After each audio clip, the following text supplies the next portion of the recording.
You're listening to a Rev FM production podcast. Welcome to Pastors Live, the show that discusses things of the Bible and current events for people who love to laugh. And now, the hosts who answer questions with more questions, it's Pastors Dave, Ty, Shane, and the other guy.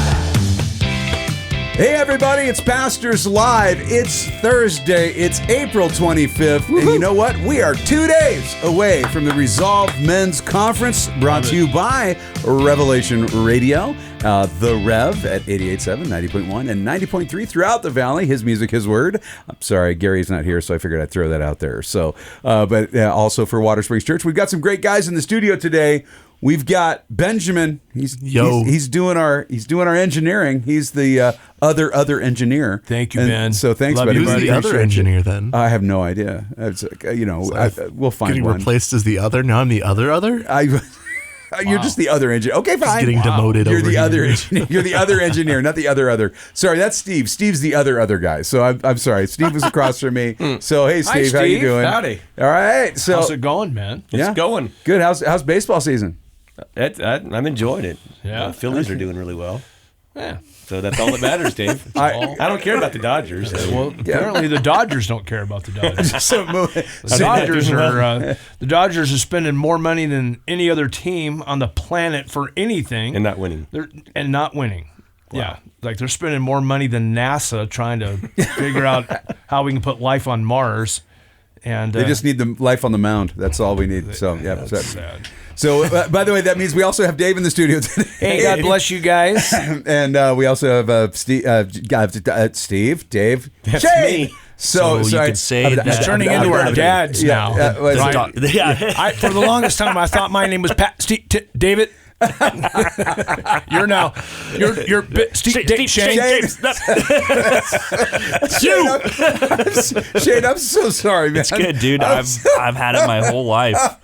My favorite one's Sean. At least you didn't call me Sean. That's my favorite one. Sean. I might as well just respond to it. Right. I don't even acknowledge it. I don't even poke fun at it. I just go, yes. Yeah, what can I do for you? Yeah. So my parents made that wonderful mistake of naming my brother and I. Our names were short, and they were one syllable, and they started with the same letter. So Ty and Todd. Right. And so when my parents were upset, it was like, and if they said the wrong name to us, we'd leave. We'd go get the other brother, and we'd bring. It wasn't good. We shouldn't have done that. I'm going to be honest with you, but yeah. So Dave, obviously, a bunch of brothers. So that was Patrick, Stephen, Timothy, and David, and seriously, I my whole life growing up, I heard David. Yeah. I just thought my dad had a speech impediment. So. Oh man! Well, hey guys, listen. Really excited. We got some stuff going on this next week, but especially this weekend, we've got the Resolve Men's Conference coming up, and so hey, maybe it's time to just put your cell phone away for part of a day and come and be blessed, because today is National Telephone Day, right? And I regret getting my first cell phone. How about you guys? You guys regret getting your first cell phone? Well, I regret where it went. Yeah. Because it's never where it starts. It's always where it ends in every situation. Right. Cell phones included. Yeah. It's like it's become a kind of a nightmare to our. I miss my Nokia. Excuse me, my phone's ringing. I'll be right back. Okay. My first cell phone was awesome. I'll be right back. Right. Yeah. So because there was no texting. Now with texting, Well, there was texting. It was harder though.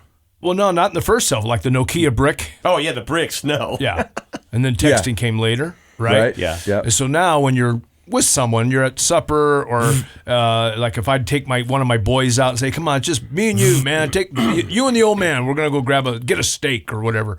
And then my son's sitting across the table texting. I know. Yeah. Right. And you're like, you're not really here with me. Yeah. You are with whoever is on the other end of that phone. Put that stupid thing down, or let's just get a box and go. That way you can go be with them. Then maybe when you're with them, you'll bother to text me, and we can have the conversation I thought we might have. Those brick phones, right? It was $5 a minute just to look at it. Right? Remember that? Just to look at it. Hey, every time I didn't even use it, I got a $400 bill. I never had that, but no, but I mean, exactly. Yeah, if every time you used it, the meter was running. Right, every time. Hi, honey, I'm on my way home. Click. $5. Yeah. $5. Plus what you had to pay when you got home for being late. So Yeah, right. Yeah. So yeah. Rollover minutes before unlimited remember data. rollover minutes? They couldn't see where you were at, though. That was good. When I was in Bible college, I was in Springfield, Missouri. Sylvia's back home in L.A. And so on Friday night was our telephone call night. And I'd get those phone cards, I and remember those. Yeah, you'd type in the number and all that. And by golly, when your time was up and you knew it was coming, hey, baby, I got to run. I've got like 1 minute left. I love you so much. Smooch, smooch, smooch, smooch, smooch. Click. Your time has expired. Oh. Yeah. You never want to be talking to your girlfriend 1,600 miles away and have some knucklehead operator say, your time has expired. Is that a prophecy? Were you listening the whole time? Yeah. This isn't going to be good. Right. Yeah. I've discovered, I was talking to somebody the other day. I think that the greatest thing about cell phones that I'm worried about is even Steve Jobs wouldn't let his kids have have smartphones. And it's the dopamine cycle that so many people are in now. Having to pick up your phone, you don't realize that it's habitual. You don't realize you're picking it up because you just want that kick of dopamine, and so you get that rush when you pick it up, but everything on a phone is designed to give you that rush, so you keep using it. It's actually designed to be addictive, and I'll be honest with you, Dave. The big rotary phone I had in my grandma's house was not addictive. Right. Right. No, now I'm gonna be honest with you. Her neighbor. We'll call her Sally, for lack of a better term. Hey. Her neighbor Sally. Call her Karen if you want. Well, we could call her Karen, but that was her actual name. But she was great. I mean, for her, it was addictive because she loved to listen in on the party line. Sure. So my grandfather every once in a while would pick up the phone and would just start by telling her to get off the line. Get off the line. Just get off the line, Right. and so Let me hear you click now. yeah, I want to hear her click. That's right. But because my grandparents were on a party line as a kid. And by the way, how many of you know what a party line is? I would love to hear from you. Pastors Live at the Rev.fm. Pastors Live at the Rev.fm. Did you grow up with a party line? Did you know what a party line is? And did you realize that the operator actually knew everything that was going on in the community? If you needed to know something, that's who you went to. The old Andy Griffith days. That's right. I was just going to say, if you want to know what it is, just watch a couple episodes of Andy Griffith. Yeah, Right. and then you'll know. That's right. Sarah, would you give me Barney? Get off the line, Sarah, would you get me the theater? The rotary phones didn't resemble Skynet either. I mean, like, Right. we're literally living in Terminator. It's like 10 years away because we've surpassed the date for Judgment Day. Oh, that's in the right. movie, like that was in I think right. 20. It was in 2017, so we've surpassed that. So it's coming, man. It's coming. Yeah. So the next maybe 20 years, maybe. Facebook has the new AI thing on there, and Yeah, I don't know what it means, but I saw it. Yeah, I saw it yesterday or this morning. Let AI write or something, or let AI write it. I'm like, why would I do that? You don't get it right anyway. So here's a funny thing. Our Kathy Wilson in our front office spells her name Kathy, right? And I text Kathy at least 3 or 4 times a week. Like if I'm out and I'm on my way back, hey, Kathy, I'll be back in a few minutes, or whatever it might be. Or, hey, Kathy, this is going into extra innings. I'll be another half hour. Okay. But every time I speak into my phone, if I'm with somebody, I've got to check in real quick. Hey, Kathy, I'm going to be an extra 30 minutes. Before I send it, I have to check because on my phone, I'm texting Kathy, Kathy, and my phone every stinking time spells it Cathi. And I'm like, when is the intelligence part of artificial intelligence going to kick in? And that being the case, why would I let AI write any text for me? Because they obviously can't figure this out. I mean, every time, without fail. Yeah, and you're look at who I'm texting. Just look at who I'm texting. It's K and Y, not C and I. Every time. Technology is the two-edged sword. I was talking with Caleb the other day, and we were talking about the Industrial Revolution into the computer revolution, and now into the AI revolution. Right. And we were talking about how we at one point, and Dave, you and I grew up through this, where because you did rod busting, and so so real heavy manual labor, and all of a sudden machines come along, and it's like now we can do more in less time, but that never happened. Now we just do more. So every revolution in this idea of technology and ability has moved us from not just being able to do more and having more time, but filling the time we had with more and more and more and more. And so production schedules have gotten higher and outcomes have gotten greater. And because we have all these tools now to do these things, and now with AI, at some point, some people are going to go to work and have to partner along with AI to actually even do their jobs just to keep up with the demand. Yeah, they're doing it now. Well, here's the funny thing, though, right? And everybody knows this. I don't know anybody that will, maybe I do know people who will dispute this, but not logically. Let me put it that way. Any logical person will not dispute this. When quantity goes up, what goes down every time? Quality. Every single time. That's physics.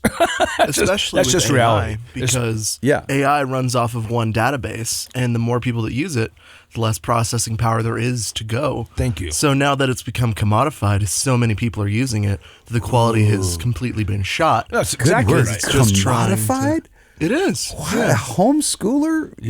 100 gold star. You want to not bruise your dad's brain, please? Keep talking. Yeah, my bad. But it's just become so much demand over just so little processing power, right? Right. Because AI, it's just one really big computer trying to fulfill every single request. So every time someone uses, voice to text, and now that it's become so often used, that it's just dropping in quality because the computers that hold the AI actually can't process fast enough to keep up with the demand. And that's when they turn on us because we're making too much demand on them. That's right. And that's where Skynet comes from. Then it gets the nuclear launch codes, and we're done. What are you trying to say, Hal? There's a great reference. It's either Terminator or iRobot. Here's the thing, right? Here's the thing that bothers me the most, if I'm just going to be honest and transparent with you guys. Where the heck is my jetpack? I still don't have a jetpack. Now I don't know if you've seen this, but have you seen the ship to ship movements they've been doing? Ship to ship in space? At sea. Huh? Oh, with the water jetpacks. No, these are actual jetpacks, and they don't look like the ones that were on the back, from the the Roy Rogers and all that stuff. Sorry, not Roy Rogers. Trigger never wanted a jetpack. I'm just going to say that right now. Buck Rogers, thank you. That's what I was thinking of. I was going to let you dig your own hole. I know. It's like, you just put me and Trigger in it, right? But no, they actually have them. They have them kind of on the back, but they have them on their hands. Yeah, wrist mounted. They're wrist mounted. And to balance because they could never get the balance figured out. Where do I get one? Apparently, you get one from the UK's Navy. Apparently, that's because that's where I've seen some of those. They were developed, I think, by a company called like Gravity X or something. Yeah, they were waiting since 1964. So let's get with it. Let's get on this. Rocket Man. Okay, new video. Oh no! Although that was a funny movie. Yeah. Yes. So now, you know what? We should probably. It wasn't me. It was Julie. It wasn't me. Well, if you know, you know. Hey, so we should actually talk about the scripture today a little bit. Nice. We've got some great stuff in the readings today. We're in John chapter 2. Better than a jetpack. John chapter 2. Yeah, John chapter 2. Water to wine? Are you better than John Connor? John chapter 2. John chapter 2. Oh, well, yes. Okay. Well played. Hey, so my sweater got snagged when I was looking at Proverbs 14:32 and 31 and 32, but it says, "He who oppresses the poor reproaches his maker, and he who honors him has mercy on the needy." And I was just kind of once again overwhelmed by the need to make sure that those who are created in the image of God are taken care of. And I think sometimes we forget that is a calling for us as the church to actually take care of the poor and to visit the poor, to visit orphans and widows in their time of need, and to keep oneself unspotted from the world, James 1:27. But I just thought, I think sometimes we forget. Jesus said the poor you're always going to have. So this is not something that's going to go away. And the reason that the poverty exists is because of greed, and greed comes because of sin. But I always thought it was interesting. He who honors him who has mercy on the needy. We honor God when we give to those in need. That's an honoring thing to do that. And I just want to encourage people that are listening. You know what? Take a few extra dollars, fold them in your wallet or in your purse in a certain way, so you know that those are just to give away, and just take that and give those away. And look, even if you're thinking, well, I don't have enough for myself. Well, you know what? Honor the Lord. And just take $1. Just get in the habit of having $1 to give to somebody. First of all, it'll bless you, it'll bless them, and it honors God that you call on His name and you serve Him. So yeah, the realization of none of my stuff is my own. It's all the Lord's, right? He's given it to me, and so I should be generous with my stuff. Well, yeah, but that includes time and talent, right? As well as treasure. All of it. Yeah. And so when I think. We talked about a couple of weeks ago, When Helping Hurts, right? That documentary and the book. Right. And one of the principles in there is that we shouldn't hoard our stuff, right? The mentality of build it all up, build our storehouses, then build bigger storehouses. That's not how the Christian should live his life. The Christian should live generously with, like Dave said, time, talent, and treasures, right? And so 1 John 3:16 says, if you have the needs to help someone and you don't help them, the love of God's not in you. So, and therein lies the rub, right? Because there's a difference between hoarding and having a margin to live by. Right. And there is nothing wrong with having a savings account. So Jesus wants to feed, Jesus wants to feed the crowds, and the disciples ask, well, what kind of bread are we going to get with 200 denarii? Meaning what? They had 200 denarii in the treasure, right? They had a treasury. They had an account, and they're saying, even if we emptied everything we had, Judas, come here. Come here, Mr. Moneybag. What do we have in there? Well, we have 200 denarii. Lord, how are we going to feed 5,000 men plus women and children, or whatever the number was on that day? How are we going to feed this crowd with 200 denarii? And the point being, they had a margin. 200 denarii would have been 200 days worth of salary or wages. So for Jesus and his ministry, they had 200 days worth of wages in the bag. They had a margin to live by. Were they wealthy? Not by any means. Interesting, there were people from Herod's household, women in Herod's household, that were like floating money toward the ministry and supporting the work of Christ. And so I love what you're saying, Shane, because we don't want to hoard and withhold when, and that goes for paying employees too, right? When he says, if you have it with you, don't make the guy wait till tomorrow. Pay him today, for crying out loud. He did the work you asked him to do. He worked in your vineyard or whatever it was. And don't rip him off either. And don't rip him off. And so what does that mean? Well, the vineyard owner is going to be, he's got money. Abraham, wealthy beyond all of our imaginations, right? Job, but too. Very generous. Very generous. Job, very wealthy, loses it all. And right? gains more. And gains more. Right. So it's not... We're not talking about it's ungodly to accumulate wealth.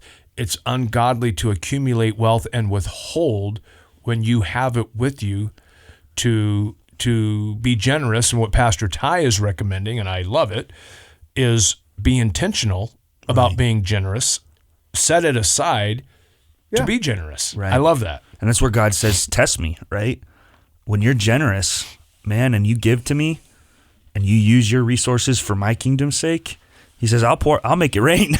That's the paraphrase, but he says, I'll bless you because you're willing to Well, God use will your not, resources for the kingdom. Well, God's not going to give to somebody who doesn't have the gift of giving. In other words, if you don't give, he's not going to give to you, because if he just gives to you, you fall into all those evil categories and those parables. You're just storing it up for yourself, storing it up for yourself. It's the old example of the Sea of Galilee and the Dead Sea, right? Yeah.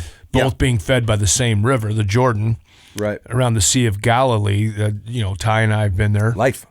Multiple times, and there's fruit, and there's vineyards, and there's groves, and it's just a ridiculous amount of life and fruit.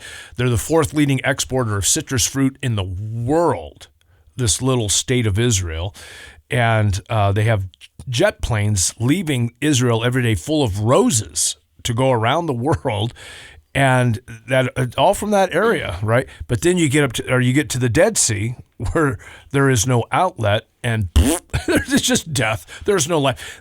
Scientists have worked for years and years and years to try to come up with a fish that can survive in the Dead Sea, and they still can't do it. There's no life. Why? Because there's no outlet. And it's the same with us. Well, it's the same with the soil. Yeah. Right? Well, and I appreciate too that, when you look at the Dead Sea, right? Yeah, it's the same with soil, right? You have to have nutrients in the soil. It's got to give and. Right. And Jesus says the weedy soil show the desire for wealth, riches, the things of the world, and hoarding them up, and it chokes out all the fruit. That's correct. And you're not fruitful. I do appreciate though that once the Lord returns, we will fish in En-Gedi, so that water level's going to rise just a little bit. So it's going to be amazing. So hey, listen, everybody, we're out of time for today. You're loved, your family. We'll talk to you tomorrow. If you've got a comment or question, Pastors Live at the Rev.fm, and don't forget to come and join us this weekend. You can still register at resolvemen.com. Go register and come join us. We got Miles McPherson. I'm going to be there this weekend. We got Rob Verdine. Justin Gambino is going to be there. But you know what? We're going to have. Right now we've got, I think, we're about round 4, almost 500. Yeah, we're right at 500 right now. Guys coming in, and so we're excited to see what God's going to do. It's going to be a great day. Look forward to seeing you guys. Hey, listen, if you're thinking, oh man, it's this long day, look, we're going to start in the morning. We start at 8:30. We're done by 3:30 because we got other things to do this week during the weekends. So we get it done in a day. It's going to be great. We look forward to seeing you there. And you know what? We're also raffling off a rifle too, so you should come check that out. All right, hey, you're loved, your family. God bless you. You've reached the end of another episode of Pastors Live, a Rev FM production podcast. Thank you for listening. Submit your questions and comments by email to pastorslive@therev.fm. If you enjoyed this episode and you'd like to help support the podcast, please share it with others. Post about it on social media or leave a rating and review from your favorite podcast listening platform. Subscribe to our podcast on Spotify, Google Podcasts, Apple Podcasts, or Amazon so you don't miss the next episode drop.